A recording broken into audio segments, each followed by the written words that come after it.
Então, eu sou Rosilda Prates, presidente da PID Brasil. É um prazer, é uma honra ter vocês aqui para a gente discutir sobre esse tema tão importante.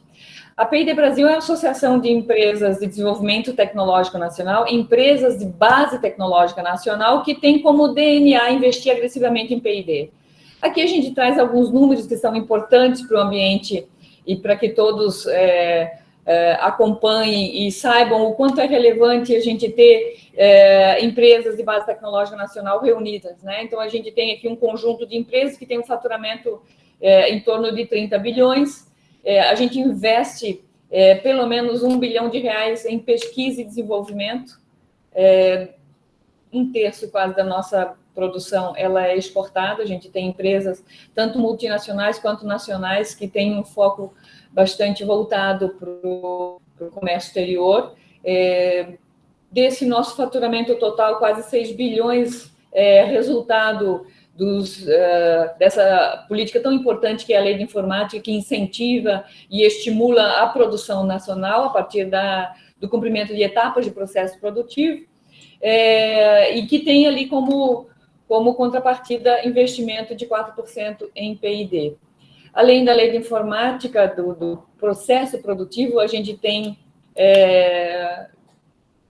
o desenvolvimento tecnológico nacional. Então, desse faturamento de 6 bilhões, 55% dele é com tecnologia desenvolvida no país. A gente tem o maior orgulho de estimular que o produto com produção nacional caminhe para o desenvolvimento tecnológico. Esse é um dos objetivos da Lei de Informática, que a gente tenha maior domínio sobre a tecnologia que está sendo oferecida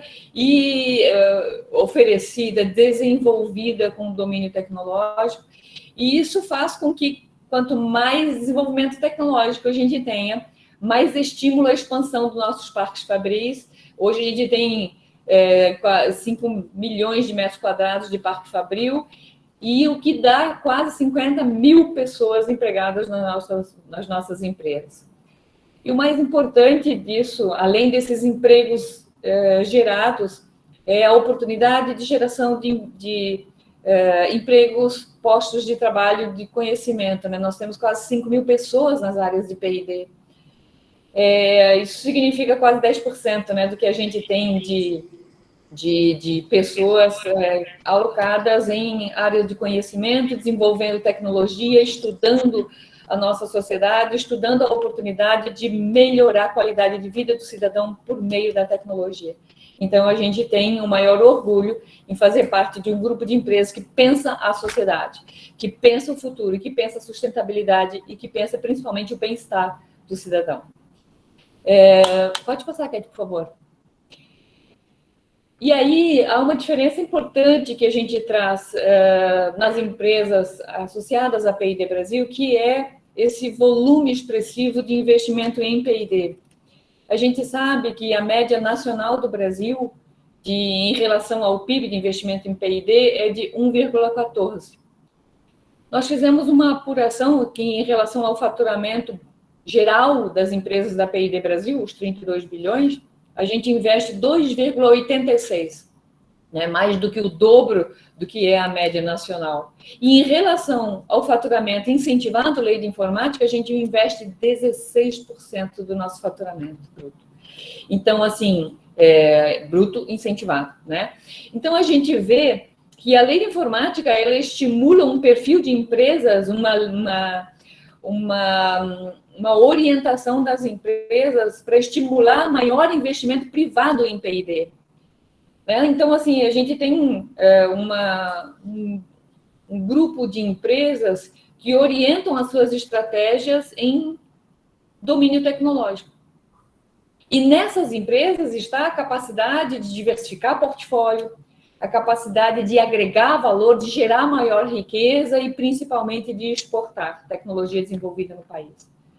Então, a gente tem bastante agendas muito focadas no entender melhor o nicho de mercado, entender o agro, entender o indústria 4.0, entender cidades inteligentes, entender a internet das coisas, inteligência artificial, para que a gente leve maior capacidade de gestão, de governança, de melhorar a produtividade dos segmentos, das áreas, né?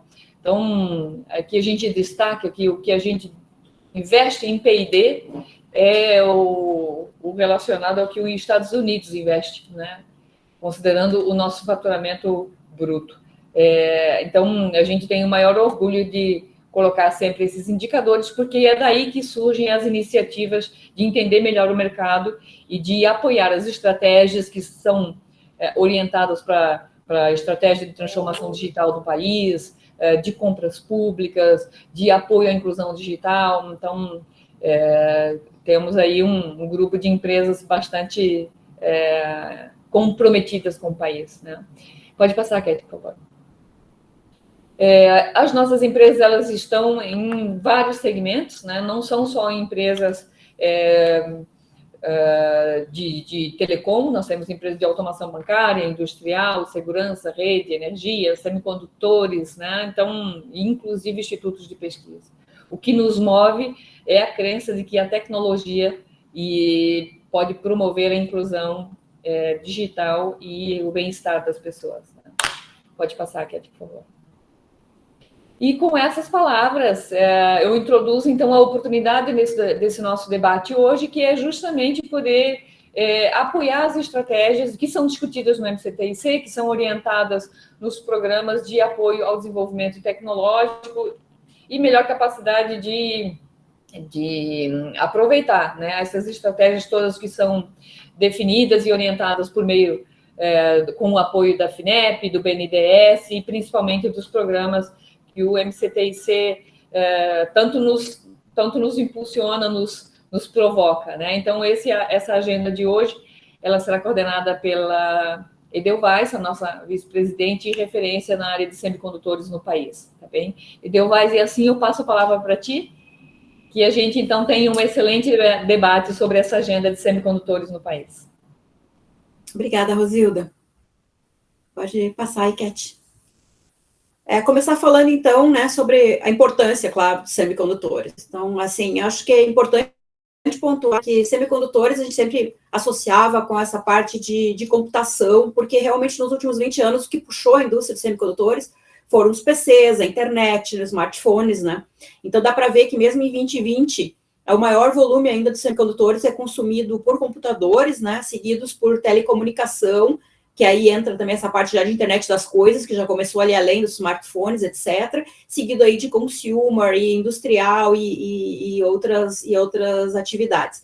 Então, a gente vê que isso foi o que puxou, mas isso tem agora se tornado uma tecnologia bem mais pervasiva. A gente sabe que nos próximos de 5 a 10 anos, né, muitas outras, a parte de inteligência artificial que está começando a se desenvolver agora, e a parte de veículos autônomos e veículos elétricos, né, realidade aumentada, sem falar dessas outras tecnologias que todas elas têm a sua base, naturalmente, são bases de transformação digital e que só são possíveis através do uso de semicondutores, porque por trás de tudo tem um processador, mesmo que seja na cloud, não tem um hardware aqui, estou na cloud, mas lá na cloud tem um hardware em algum lugar fazendo esse processamento. Então, não existe processamento sem semicondutor. Pode passar, Cat.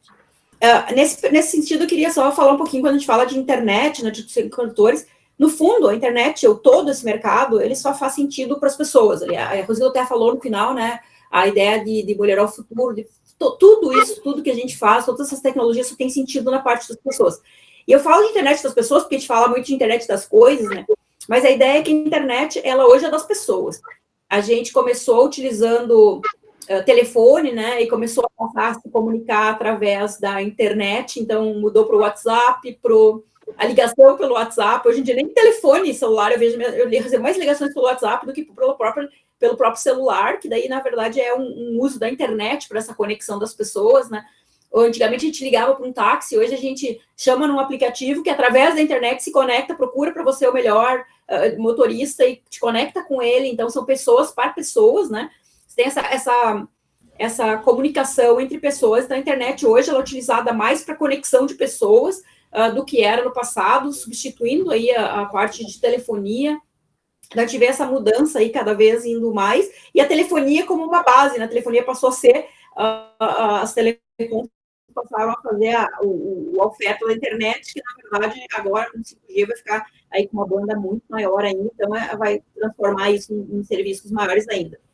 E aí, a partir disso, a gente vê também, né, das tendências ali da Gartner, né, distribuído, inteligente, compartilhado, privado, automatizado, tudo isso tem a ver com o uso da internet, né, entre pessoas e também entre máquinas, né, então a gente começa a ver coisas que são automatizadas, no caso que sem interferência de pessoas, você consegue fazer uma máquina, fala com uma outra máquina, e aí os sistemas de controle, então, que são a base da internet das coisas, a comunicação máquina a máquina. Pode passar, Cat.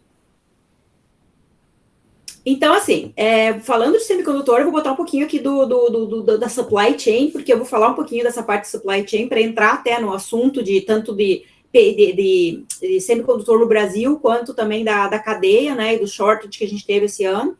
Então, assim, eu separei a cadeia de semicondutores aí, usando a cadeia de System in Package, que é um pouco do foco da HT, mas a gente pode usar isso para circuitos integrados normais. Então, você tem o desenho do circuito integrado, né? A gente tem empresas fazendo isso no Brasil, desenho de circuito integrado dentro do programa PADIS, né? E também do programa CI Brasil, que existiu por vários anos. Depois você tem a parte da fabricação dos wafers, que está ali como FEOL e BEOL, que a gente teve duas empresas que fazem isso, que seria a Ceitec e a Unitec, né? Que não estão operacionais, mas que foram iniciativas que já existiram aqui no país.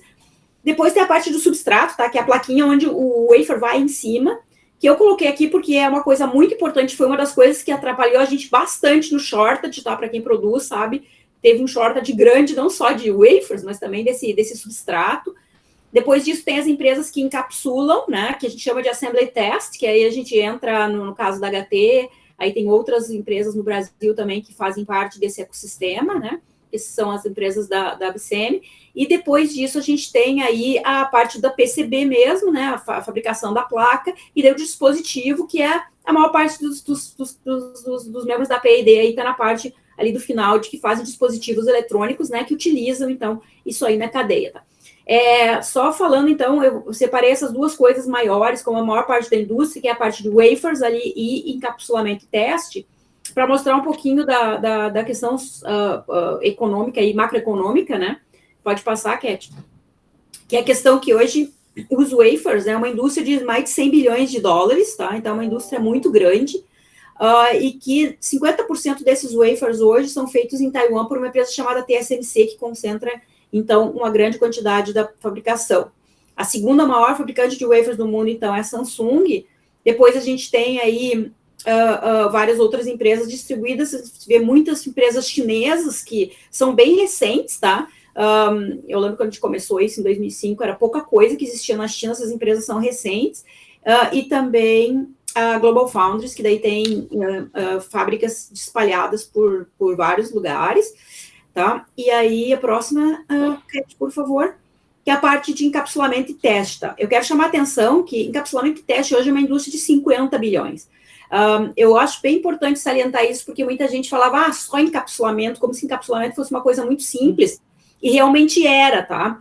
No começo dessa indústria, quando se fazia chips muito simples, 20% apenas do custo de um chip era a indústria de assembly test, certo? Por isso existe essa ideia sempre de que o encapsulamento é uma coisa muito simples. Só que isso mudou, tanto que vocês veem que hoje o tamanho da indústria é mais de 50 bilhões, é metade do tamanho da indústria de wafer. Então, dá para ver que a indústria de assembly test hoje, ela tem um papel bem maior. E isso por quê? Porque foi se colocando um encapsulamento avançado, mais coisas dentro de um encapsulamento só, que são o System in Package, os próprios chips de memória de celular que a gente fabrica no Brasil, né? Várias empresas fabricam no Brasil, que envolve empilhamento aí de vários wafers extremamente finos, uma tecnologia bem complexa, que não é simplesmente colocar dentro de uma caixinha e fechá-la como era no começo da indústria, a parte de assembly test. Então, acho bem importante citar isso, porque é, às vezes, um mito, né, que o encapsulamento é uma coisa muito simples, tá?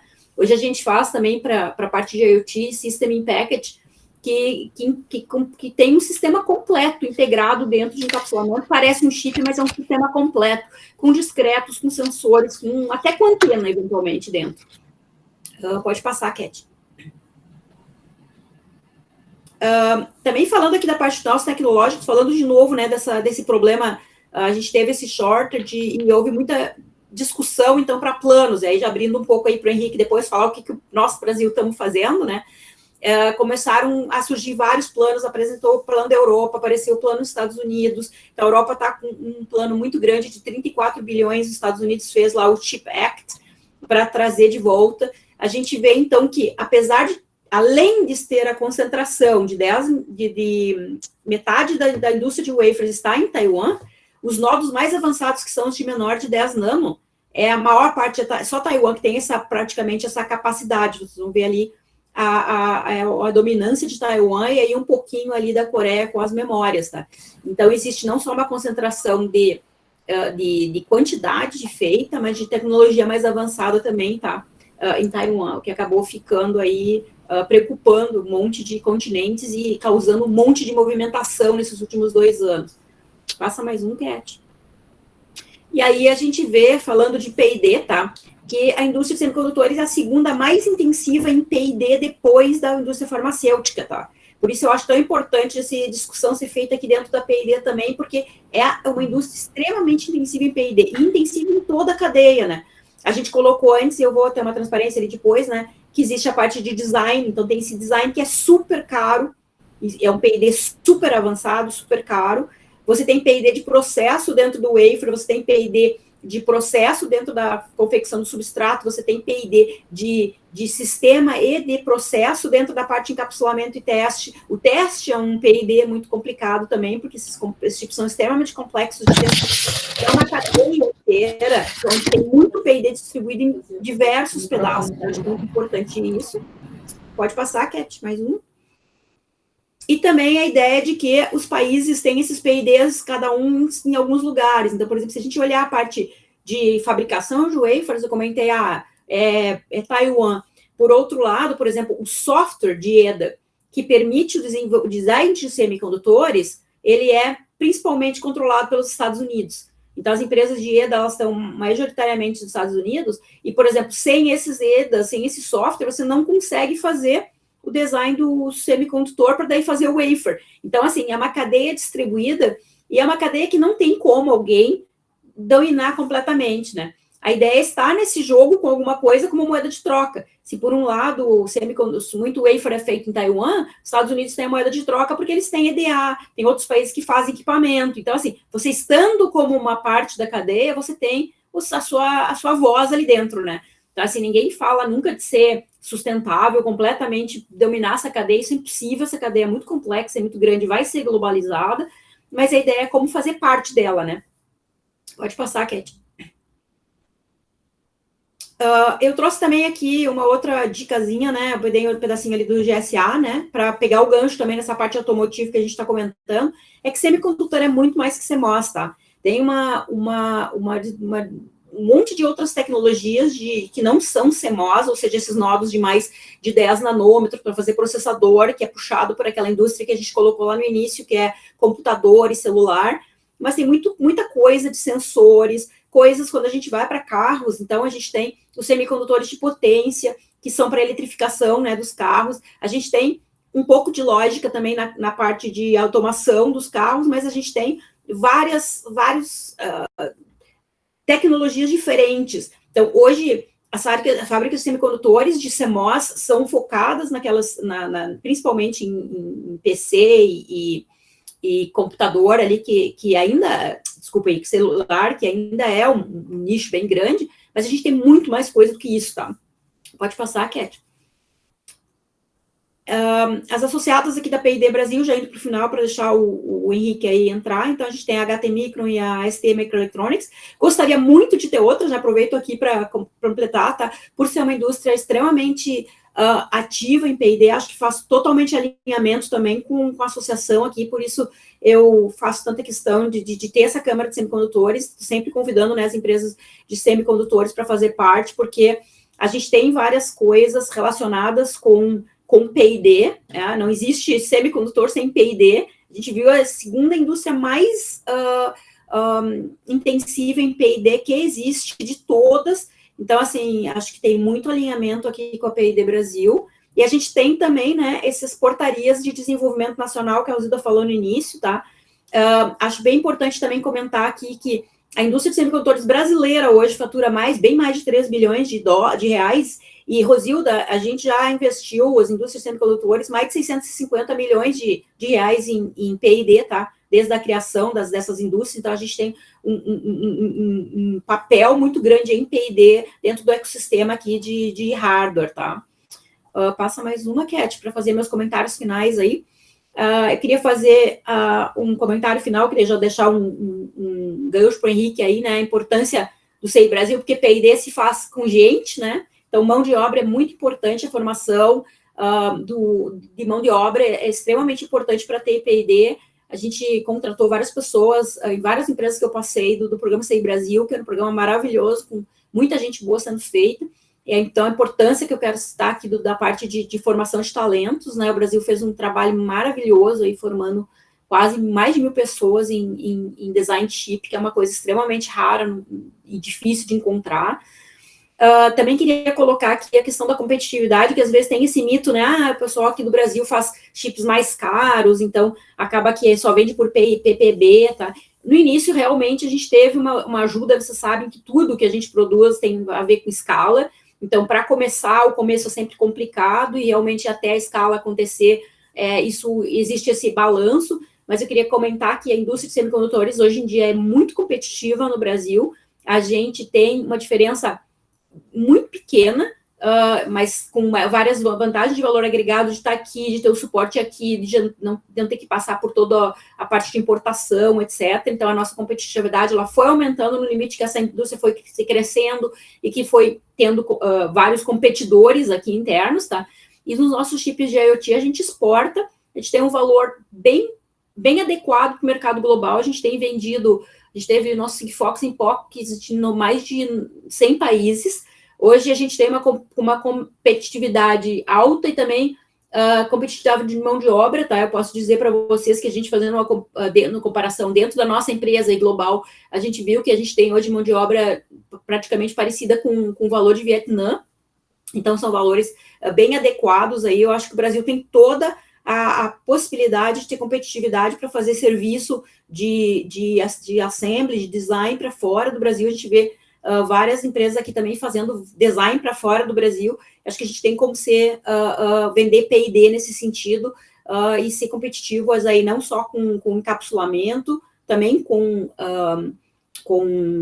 design, e mais legal ainda se tiver essa história aí que a gente vai ver daqui a pouco do Henrique, que tem falado aí, de ter umas facilidades aí nessa parte de importação e exportação, as empresas de semicondutores serem mais ágeis aí para produzir e exportar, tá? Acho que era isso. Muito mais do que ser associado ou não, é a gente ter um ambiente propício para debater, para verificar se o que é possível, né? Então, por isso a gente tem sempre muita satisfação em promover esses ambientes de diálogo e ouvir as pessoas referência no tema sempre é o nosso propósito, no sentido de levar informação e estimular as empresas que cada vez mais ampliem as suas estratégias de investimento em agregação de valor. Henrique, por favor, a fala é tua. Uma honra te ouvir, queridos, como sempre. Ok, obrigado. Mais uma vez, agradeço o convite, a oportunidade de estar aqui, né, com os associados e membros da P&D Brasil, mas, acima de tudo, né, representantes que atuam fortemente aí no setor de TICs já há um bom tempo. Bom, a Edelweiss simplifica muito aqui a minha fala, né, mas eu vou compartilhar com vocês aqui uma apresentação que eu tive a oportunidade de elaborar. Mas eu antecipo aqui para vocês, eu tenho a clara noção que esse será um primeiro encontro, né, que eu gostaria de contar com o apoio de vocês da P&D Brasil para ter uma oportunidade de ter novos encontros para aprofundar essa discussão. Hoje, a gente vai conseguir passar para vocês mais um panorama, né, do que estamos fazendo, um pequeno panorama das ações que estão em andamento, ações passadas, ações próximas que a gente entende que tem possibilidade de serem realizadas, e que eu entendo ser fundamental a participação da P&D Brasil, que já participa, mas eu reitero a importância dessa participação, ela realmente é fundamental, tá? E eu diria mais, a gente também gostaria de ter essa ação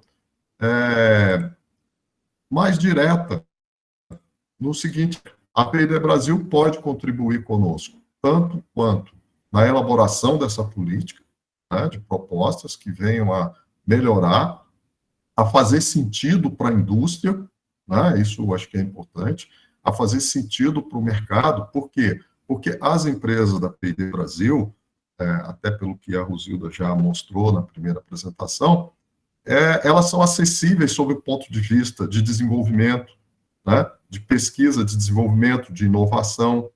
Elas, independente do capital, da localização, nós interagimos mais com vocês, né, com esse setor, com esse grupo de empresas, que é muito, repito, representativo sob todos os pontos de vista, ok? Bom, continuando aqui, esse slide mostra um pequeno histórico das ações que foram desenvolvidas aí a partir de 2002, que começou aqui com esse projeto aqui, um grande estudo com o BNDES, e concluímos aqui em 2002.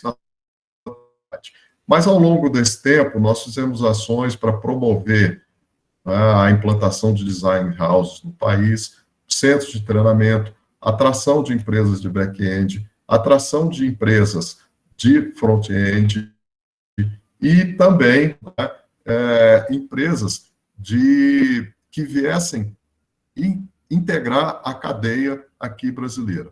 Aqui tem alguns resultados dessas políticas que foram desenvolvidas. Do lado do design, nós temos o PADIS, o Programa SEI Brasil, o Programa Prioritário PNM Design, iniciativas com o Brasil IT, e a resposta da iniciativa privada são empresas DHs que atuam hoje no mercado. No front-end, nós apoiamos pelo PADIS e também a implantação da CEITEC, e a Unitec e a CEITEC atuaram. A CEITEC é vinculada aqui ao Ministério, chegou a atuar, a Unitec iniciou a atividade de design. Esses dois projetos, infelizmente, estão paralisados por razões que vocês conhecem, mas que nós estamos discutindo internamente no governo, principalmente em função do impacto que a pandemia trouxe, uma forma de continuar apoiando a CEITEC e a Unitec, dando continuidade na operação. A CEITEC, nós já tivemos a oportunidade de selecionar a OS aqui no Ministério, que foi a parte que nos coube no processo de liquidação, mas o processo CEITEC encontra-se em função da análise no TCU. E as empresas de back-end foram as empresas que responderam, e os investimentos realmente foram realizados, as empresas estão operando, houve o apoio aí do BNDES, da FINEP, investimentos privados, decisão de investidor que opta, né, por fazer o investimento na área, como é o caso aqui da data da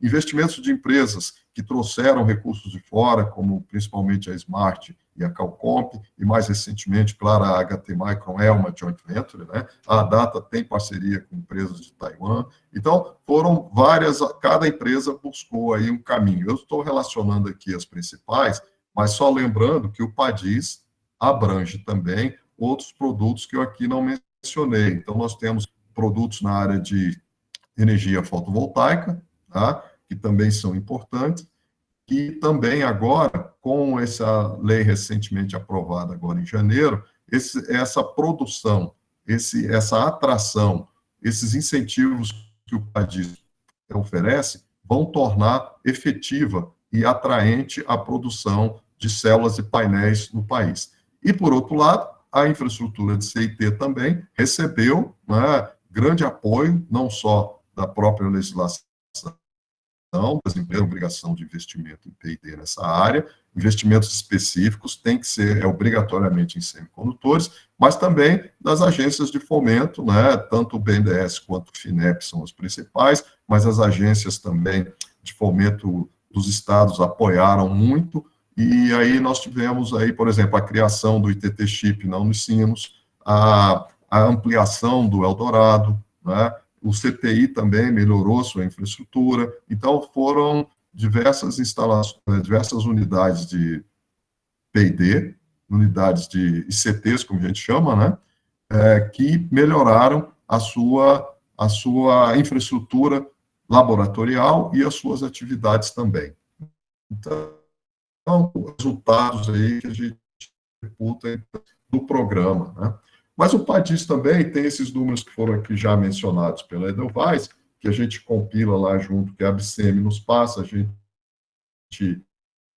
unifica as mesmas informações. Eu destacaria, por exemplo, alguns indicadores de faturamento, que é significativo, os indicadores de várias instituições públicas e privadas que fazem a formação de recursos humanos, o treinamento, a capacitação e também projetos, né? O número de patentes, que é crescente, isso também é muito importante, e, obviamente, o número de empregos de engenheiros, especialistas, mestres, doutores, pesquisadores, que são altamente qualificados e que hoje tem falta no mercado, não só brasileiro, como mundial. Mas nós observamos já no ano passado, né, também como resultado do impacto da pandemia, que o Brasil precisaria fazer novas medidas. Tá? Como a gente pode dizer, nós precisaríamos revisitar o programa PADIS face aos desafios globais que a pandemia e logo em seguida a guerra da Ucrânia, mais recentemente neste ano, nos trouxe. Isso muito em função também do que o mundo está fazendo. Aqui tem um slide que resume algumas informações a partir de um levantamento feito pela CEM, né, que é uma associação global, que tem base nos Estados Unidos, e que também até participaram conosco no seminário realizado aqui no Itamaraty há 2 meses atrás, né? E nós verificamos que vários países estão, então, incentivando, fornecendo incentivos e benefícios para atrair a fabricação de semicondutores para o seu território. E, então, principalmente, o primeiro país que já começou esse movimento até antes da pandemia, os Estados Unidos, lançaram, como a Edelweiss já comentou, né, um pacote significativo. E aqui à direita, né, a gente tem algum programa para esse ano e o ano que vem.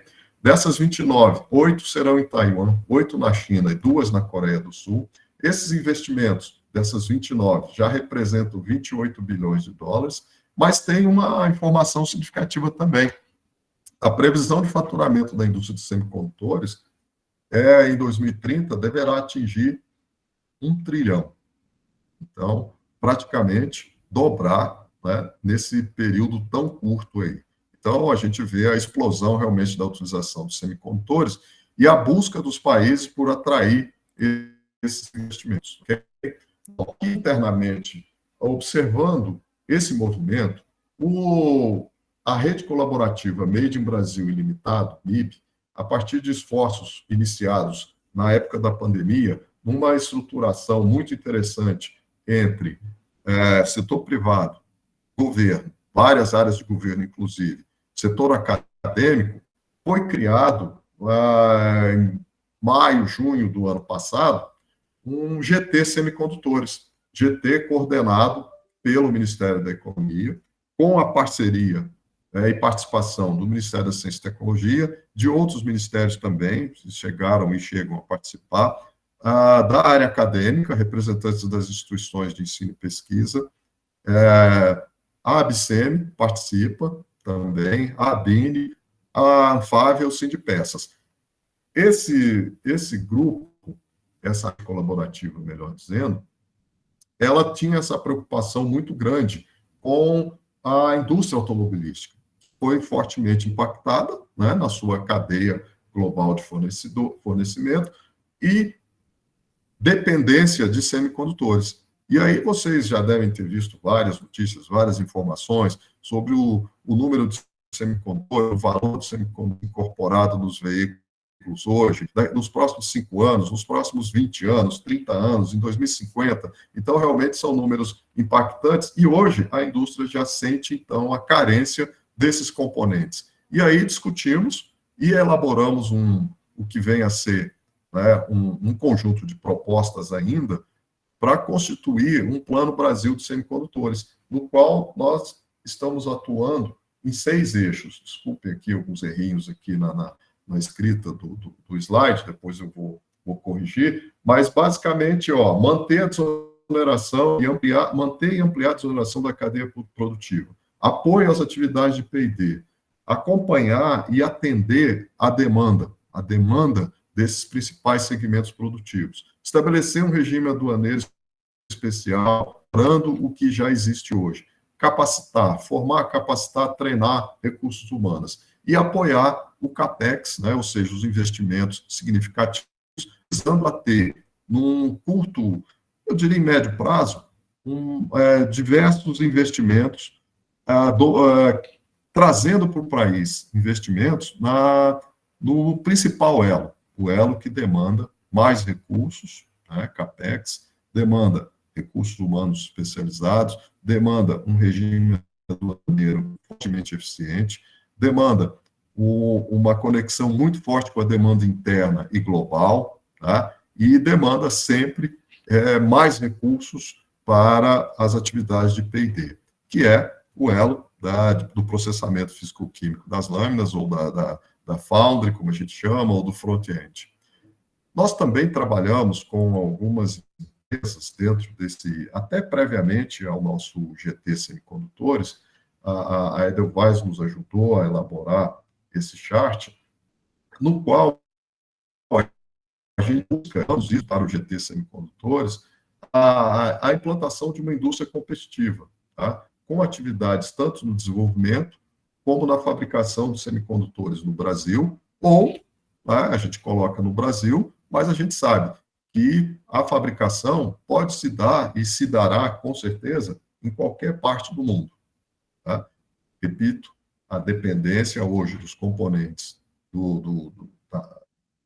da região asiática é muito forte e ela, estrategicamente, vários países identificaram aí riscos, né? Mas depois, futuramente, quem sabe, trazendo, então, oportunidades para uma forma. E aí, qual seria o público-alvo dessa futura proposta? Bom, obviamente, todo o ecossistema de inovação, tá? E todo o ecossistema produtivo. Aí nós estamos falando dos fabricantes de semicondutores, estamos falando das montadoras, estamos falando das empresas que demandam esses componentes de uma forma. Seguindo, nós identificamos que é impossível operar no elo da Foundry se não houver, né, todo um ambiente propício que auxilie as empresas ou que simplifique a operação de importação e exportação de componentes dos seus insumos, ok? Insumos que são bastante muito grande.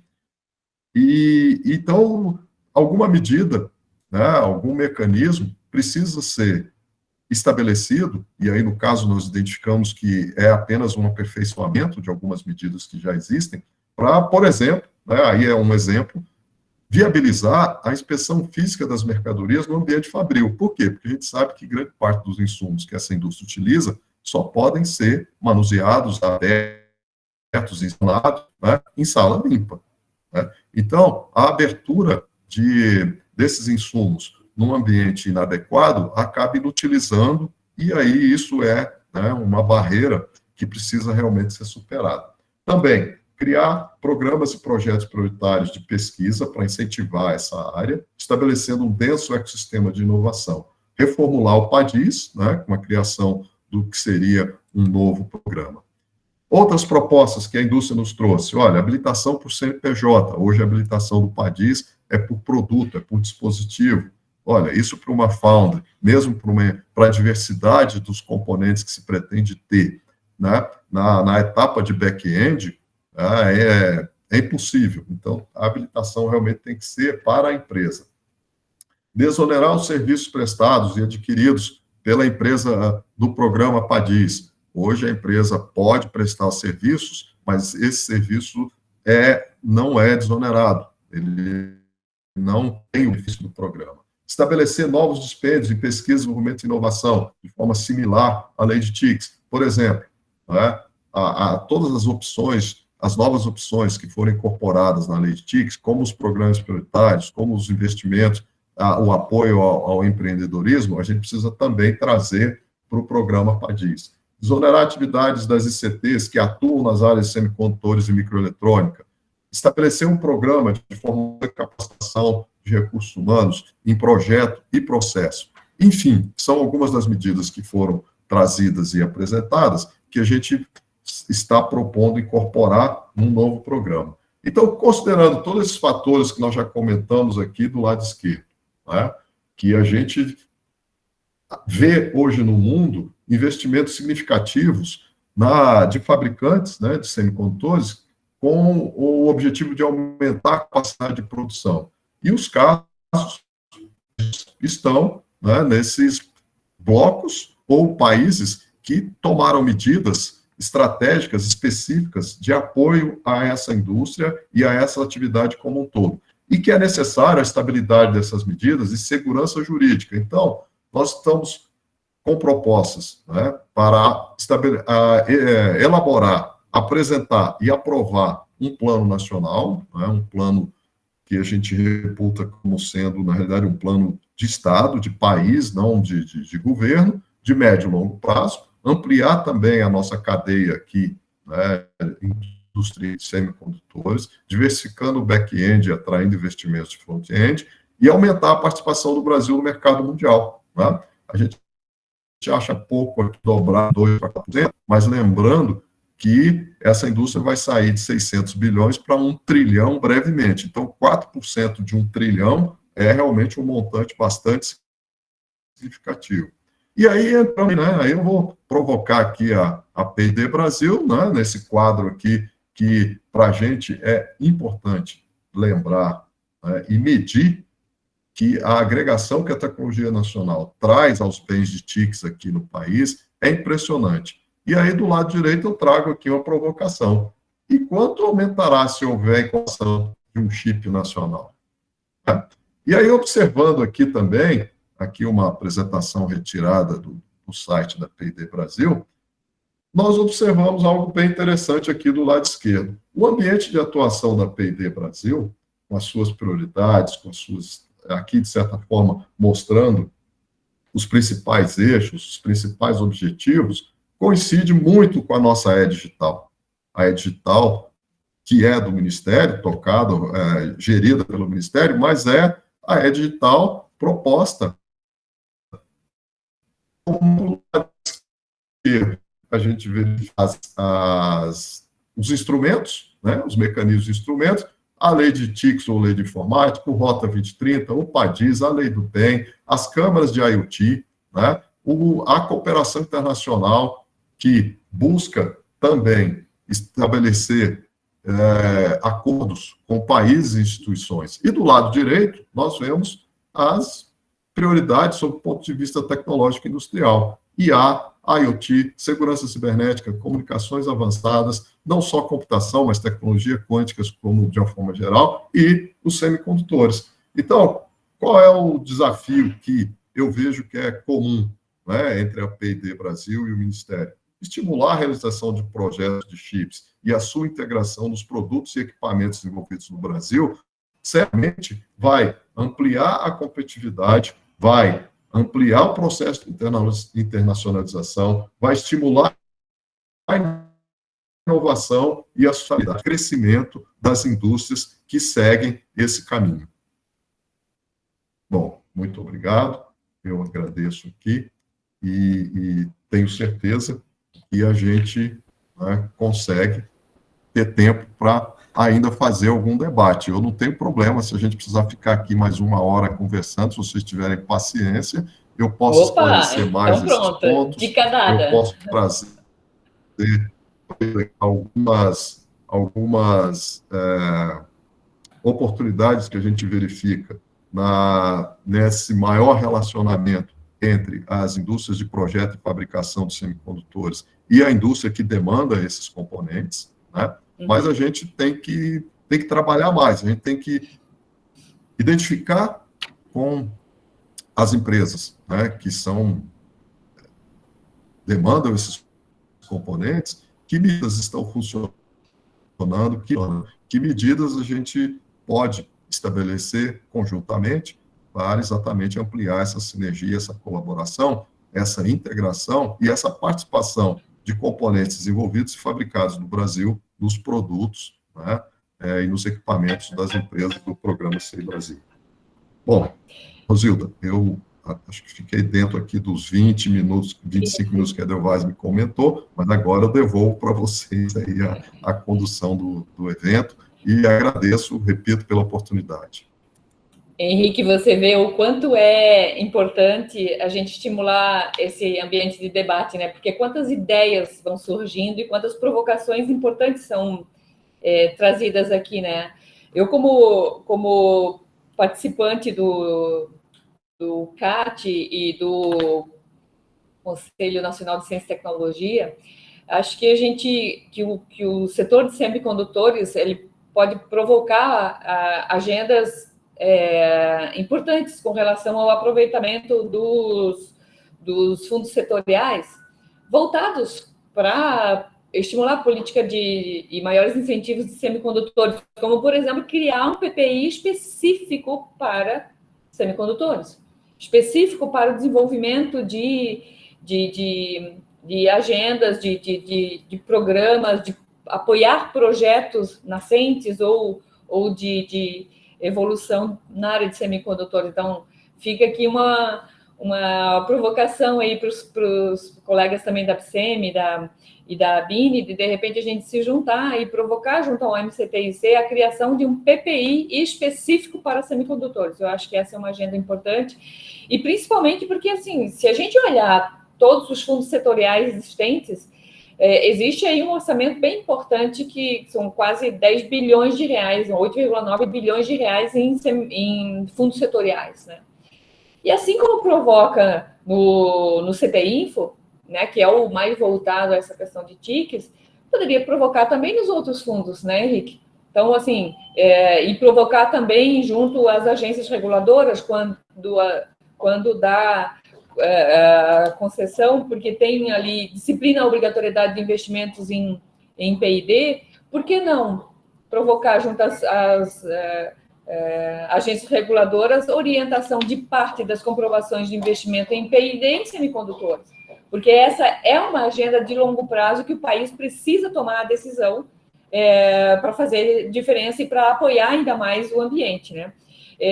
Existe qual é que é o número daquela portaria que acelera a obtenção de TECNAC? Edelweiss, 1356? Não, como é? 6.308, para chip desenvolvido no Brasil ou CIPs desenvolvido no Brasil.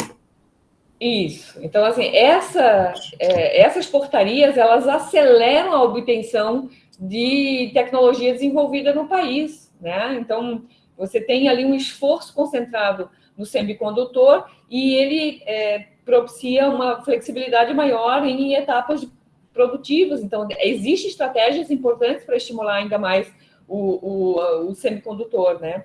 E, então, assim, criar um PPI, eu acho que seria uma ideia importante no debate.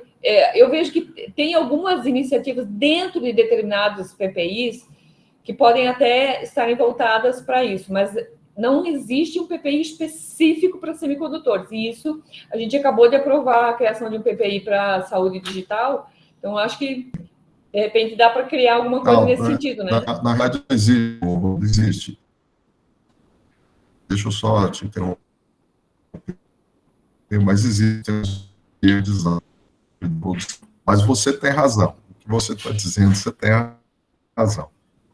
Existe o PPI PNM Design, tá? Mas, por exemplo, qual é o problema? Um dos problemas.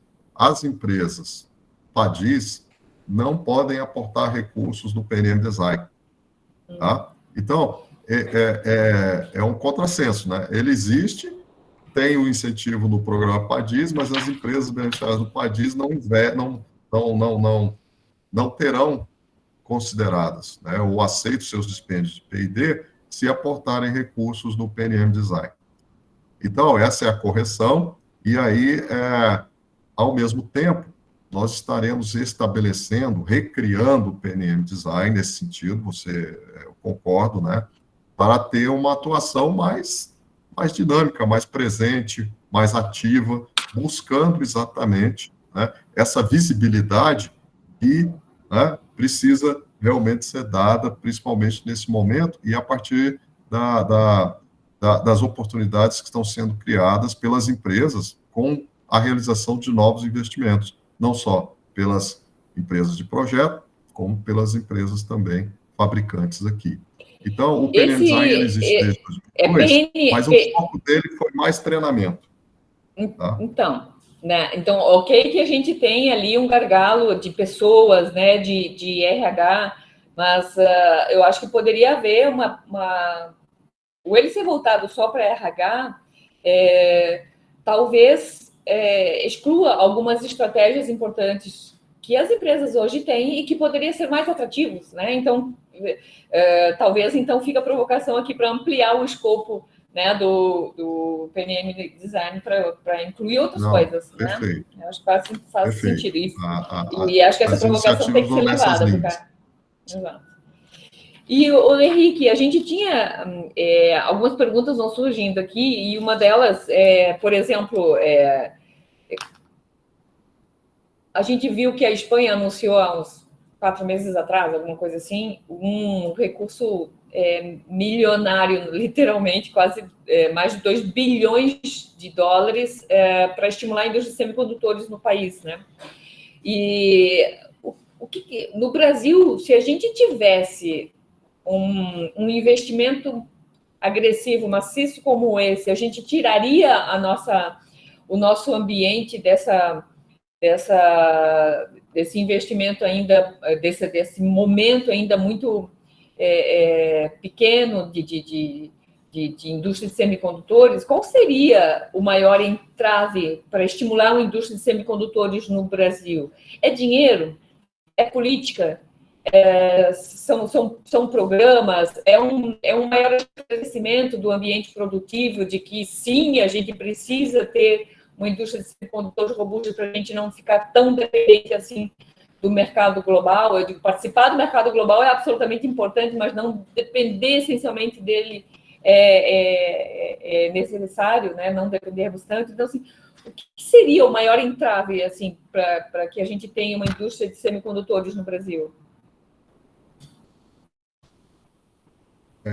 Rosilda, nós fizemos essa análise já há um bom tempo, e apesar da evolução, né, do passar dos anos, já 20 anos atrás, as questões são basicamente as mesmas, tá? Melhoraram, a situação do país melhorou, claro, mas a situação, às vezes, esses entraves, como a gente chamou na época, essas barreiras, elas ainda existem. Então, uma delas, claramente, recurso, investimento, claro, né? Você vê hoje que os países, os principais países, a maioria deles desenvolvidos, significativo, né?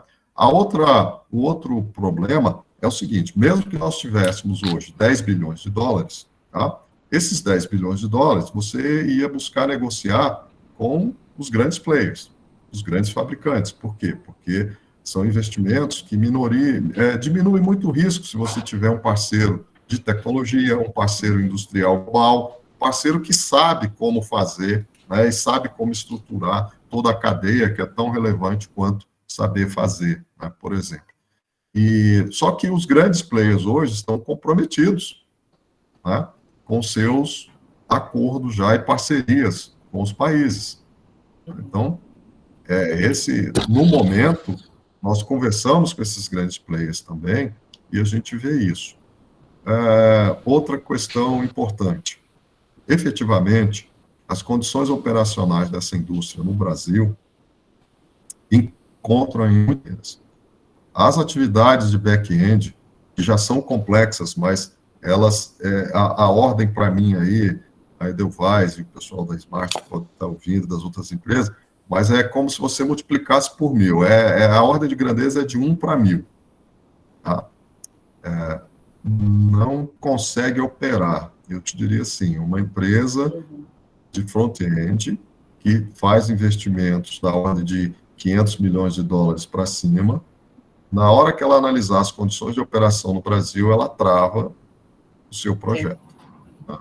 Por mais que a gente já tenha evoluído, né, por mais que a gente já tenha OEA, ou entreposto aduaneiro, que ajuda muito a operação das empresas hoje, principalmente a HT e a Smart utilizam, por mais que a gente já tenha a compreensão dos nossos órgãos as aduanas, como a gente diz, né, para operar um front-end, precisa realmente melhorar esse ambiente. Então, é isso que também nós estamos trabalhando. O próprio programa PADIS, olha, similar ao que os países oferecem, a gente precisa também aperfeiçoar e evoluir o programa. Como eu falei, não dá para continuar operando por modelo de componente ou família de componentes. Você tem que atuar como empresa. O empreendimento estará beneficiado e incentivado como um todo. Okay? Então, são questões aí, algumas estruturais, outras pontuais, algumas mais operacionais, que se resolve por procedimentos, medidas, outros demandam realmente uma alteração significativa e que precisariam ser estabelecidas realmente, tá? Eu, por exemplo, me recordo que um dos problemas que a gente tinha no passado, que já foi resolvido, então nós já conseguimos resolver alguns problemas, era, por exemplo, a questão do impacto que a nossa cadeia tributária, que incide sobre o aspecto do colaborador, do funcionário, da equipe técnica, causava. Esse realmente era um problema grave, mas isso foi melhorado. A questão cambial está mais favorável também. Tá? Então, tem algumas questões aí que realmente a gente já consegue equacionar. As empresas receberam também apoio da FINEP e do BNDES. Então, esse suporte, às vezes até com sua participação acionária, também ajudam e colaboram. Então, também algumas questões, aspectos nós já conseguimos melhorar e que certamente vai facilitar a evolução do programa e a perspectiva de conversar com novas empresas, novos investidores no futuro. Okay? Então, Henrique, uma curiosidade. O Brasil, quando decidiu pela criação do CEITEC, a gente tinha uma urgência em ter RH, né, de competência. Tanto que o próprio PPI existente hoje ele é muito voltado para isso. Com a descontinuidade do CEITEC, como é que ficaram aqueles 200 engenheiros? Para onde eles foram? O que o Brasil fez com eles? Eles foram para o exterior? A gente perdeu essas pessoas? Qual é a estratégia de recuperação ou de manutenção dessas pessoas no Brasil, de realocação delas aqui? O MCTC tem alguma agenda nesse sentido? Sim, sim. Felizmente, né, assim que ficou essa indefinição muito grande sobre esse processo de liquidação do CEITEC, muitos projetistas saíram da empresa, mas já saíram para atuar em empresas que se implantaram no Brasil, tá? Empresas que foram criadas lá mesmo em Porto Alegre, uma empresa inglesa, né, que absorveu grande parte dos projetistas. A NXP, lá em Campinas, desativou sua operação, mas outra empresa absorveu os principais projetistas também. Claro, uma parte foi para o exterior, porque a demanda por projetistas é muito grande.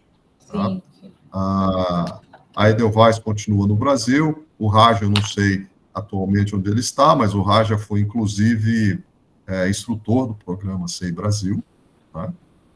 Então, você tem aí uma diversidade muito grande, mas a maior parte da equipe técnica da CEITEC de projetistas foi absorvida por empresas que aqui se implantaram. Tá? Então, nós temos hoje alguns investimentos, e inclusive essas empresas, nós vamos restabelecer e fortalecer o programa de treinamento, tá? A pedido não, a ordem do ministro, tá? Que a gente restabelecesse o programa de treinamento, porque tem realmente uma demanda grande por projetistas aqui no Brasil, pelas DHs, né, as design houses, as C design houses que aqui estão operando, tá? E também nós precisamos enviar para o exterior projetistas para complementarem sua formação e capacitação. Então, esse programa deve ser já implementado ainda nesse segundo semestre. Os recursos já estão, nós já temos os recursos exatamente de aporte nos programas prioritários PNM Design, tá? E a ideia é ter esses projetistas já alinhados com essa possível demanda que a gente vislumbra, tá? Tanto no segmento de TICs, mas também no automotivo, no de automação, no IoT, no 5G, etc, por aí vai. Okay? Por exemplo, a HT, né, absorveu também projetistas que foram treinados pelo programa SEI Brasil, né, e outras empresas, a Smart também absorveu. Então, tem aí o Eldorado tem um bom núcleo de projetistas, tá? O ITT Chip também, lá da Unicinos. Então, aí, parte desses projetistas que realmente ficaram no Brasil, e isso foi muito bom. Eles não tiveram problemas de empregabilidade ou até de iniciativas, né, até mesmo de empreendedorismo. Ok? Agora, eu, sinceramente, assim, pessoalmente, até como membro aqui, né, do Ministério, foi uma decisão realmente muito dura de governo, mas a gente respeita, então estamos trabalhando para estabelecer a OS rapidamente.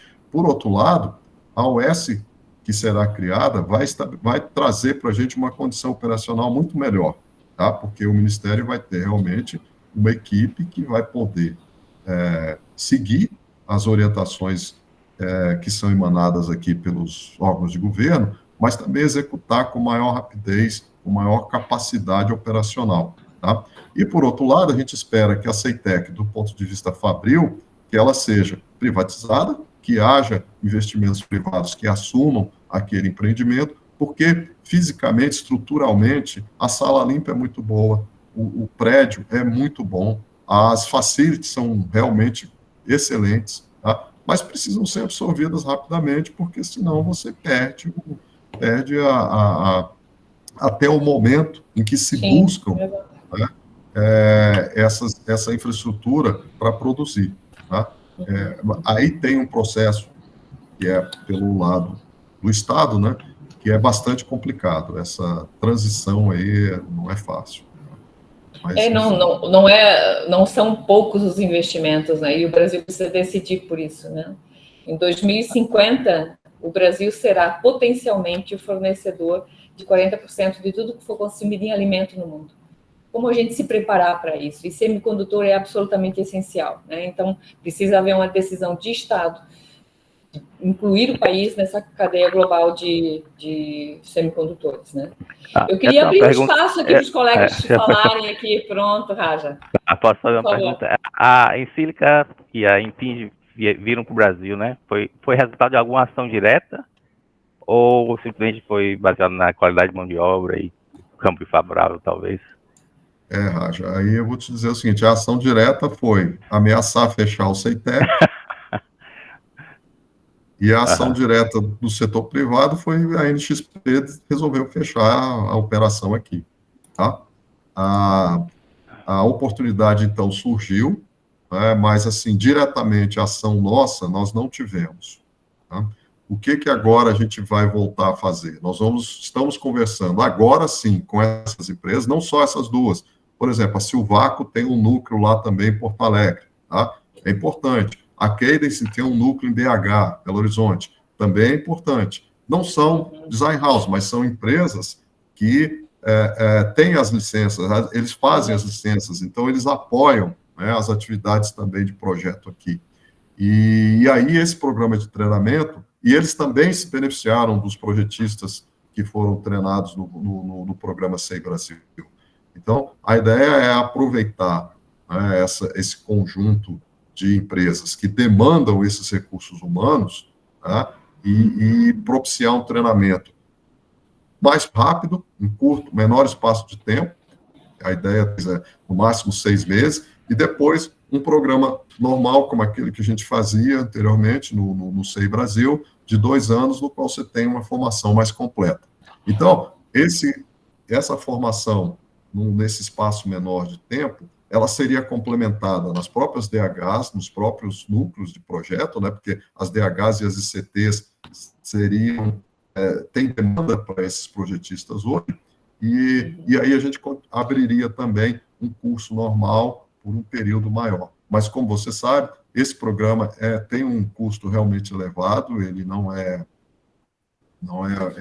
um curso, é uma capacitação que demanda recursos significativos, tá? Mas nós vamos contar já, com certeza, com o apoio também das empresas das ICTs. Ok? Certo. Edelweiss?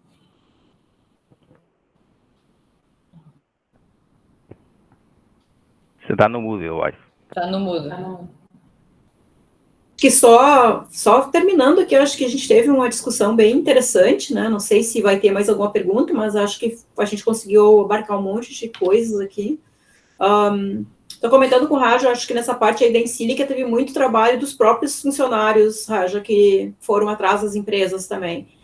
Mas isso é um resultado interessante, porque você vê que essas empresas não teriam vindo para o Brasil se não existisse essa mão de obra, né? Então, a mão de obra, treinar é sempre certo. Treinar sempre atrai, mesmo quem sai, volta. Então, assim, o treinamento, para mim, é base aí. Eu vejo muito resultado positivo do SEI Brasil.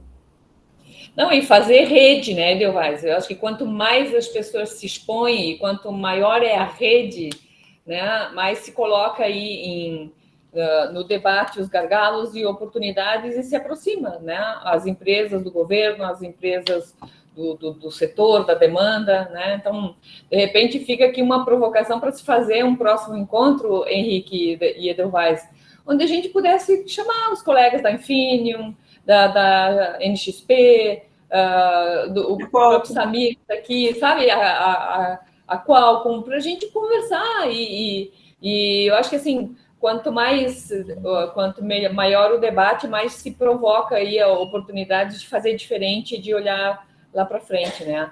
Henrique, eu queria só uma última pergunta rápido, bem rápido. A indústria automotiva, ela pode estimular, ela é uma parte importante também, assim como o agro para semicondutores, já que o Brasil não tem lá muita operações estratégicas de automotivo no Brasil, mas, enfim, eu acho que a gente poderia ser um hub importante, né, de sensores e tecnologias de inteligência para o automotivo, não? Não, sem dúvida, Rosilda. Eu diria que a indústria automotiva aí, ela está até na origem desse novo movimento.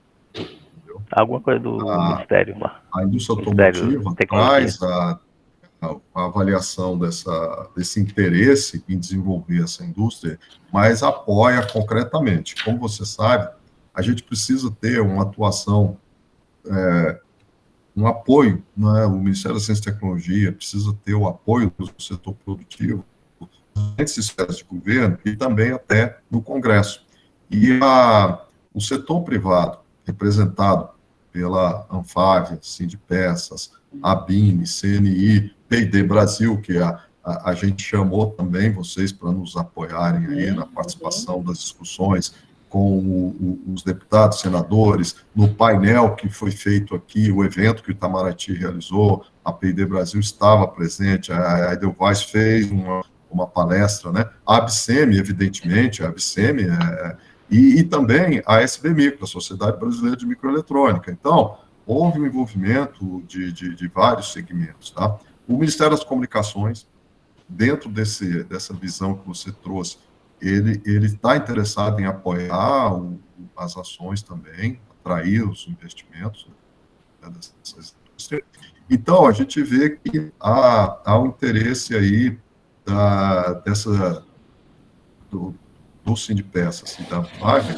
Aí eu diria o seguinte, que a Anfávia, tomou essa decisão estratégica, né? E a Rosana tem estabelecido aí reuniões periódicas com eles, Flávia, dentro do MIB, né? Tem um GT específico aí, a gente acompanha essa temática, e eles fizeram um levantamento de demanda dos dispositivos eletrônicos que os veículos já utilizam e vão utilizar nos próximos anos. Foi feito tudo, do impacto do semicondutor nos veículos, tá? E já está sendo estudado as perspectivas de suprimento desses componentes aqui no Brasil, tá? Então, tem essa ação imediata de suprir os componentes a partir aqui do Brasil, mas, repito, antes nós temos que fazer a parceria com o fornecedor das lâminas, porque se a gente não obtiver as lâminas, não teremos os chips nesse momento. E no futuro, nos prepararmos para fazermos não só o projeto, mas também a difusão e o packaging, né, e toda a operação final aqui no Brasil. E eu acho que o desafio é realmente atender a indústria presente aqui, mas também atender globalmente, toda a cadeia produtiva global, porque isso vai interessar. Estrategicamente, eles veem que trazer os investimentos aqui, interligar, por exemplo, os investimentos da América do Norte, né, com a América Latina aqui, seria uma boa oportunidade. Né? Isso deixaria o processo mais alinhado, mais fácil, né, de receber investimentos, de estar alinhado também a uma política mais, vamos dizer assim, regional. Isso aí, por exemplo, na etapa de projeto, atende muito bem as empresas americanas e europeias você fazer projeto aqui no Brasil, porque o fuso horário é próximo, a facilidade de comunicação existe, é grande, né?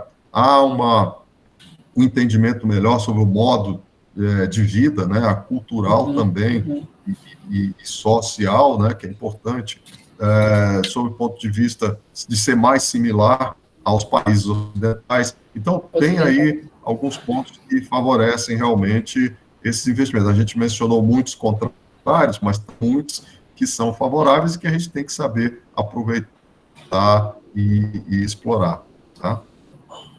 Não, perfeito. Henrique, eu acho que assim, a P&D Brasil, ela provoca esse ambiente diverso, né? E independente, o que interessa é as pessoas quererem discutir sobre determinado assunto. Então, a gente te agradece demais a oportunidade de te ouvir, porque eu acho que é isso que a gente precisa mais, é falar, é levar mais informações sobre o ambiente de semicondutores para a sociedade, para os empresários, destacar a importância de termos um mínimo de domínio tecnológico e soberania no país, estimular a maior atratividade de investimentos para cá. Então, a P&D provoca sempre isso, né? E a gente está sempre aberto a provocar novos debates. Vale a pena, nós fazemos uma nova webinar, viu, Edevais? E chamar as empresas, sabe?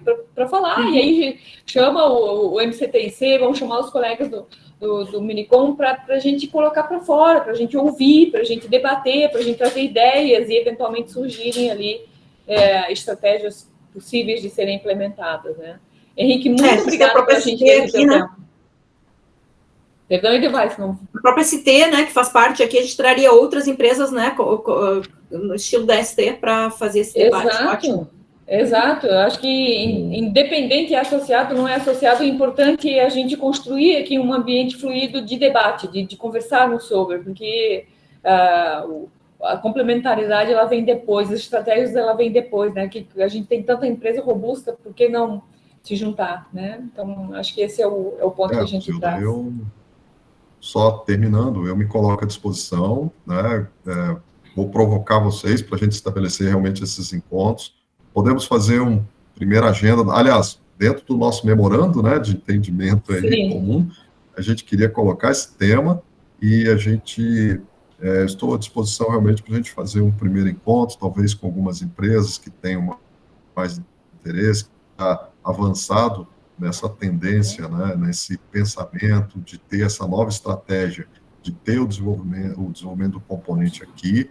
Tá? Por um momento, a gente entende que a fabricação será fora, mas a gente quer criar condições para que esse componente desenvolvido aqui ele tenha também competitividade em relação a um componente similar ou equivalente importado. Então, são medidas que aí a gente precisa realmente discutir com vocês e eu estou à disposição, podemos estabelecer uma agenda ainda esse mês. Tem pressa pelo seguinte, porque as propostas vão entrar em análise final do governo e depois vão ser levadas ao parlamento, tá? Então, a gente precisa realmente acelerar esse processo, tá? Mas, repito, muito obrigado e estou à disposição. Perfeito. Acho que a Edelweiss é a nossa coordenadora aqui da área de semicondutores, então ficam aqui as provocações. Esse webinar, ela vai ficar gravado e disponível no canal da PID Brasil, então agradeço demais a oportunidade de tê-los tido aqui nesse espaço de tempo tão precioso. Henrique, de novo, muito obrigada. Edelweiss também, muito obrigada pela coordenação do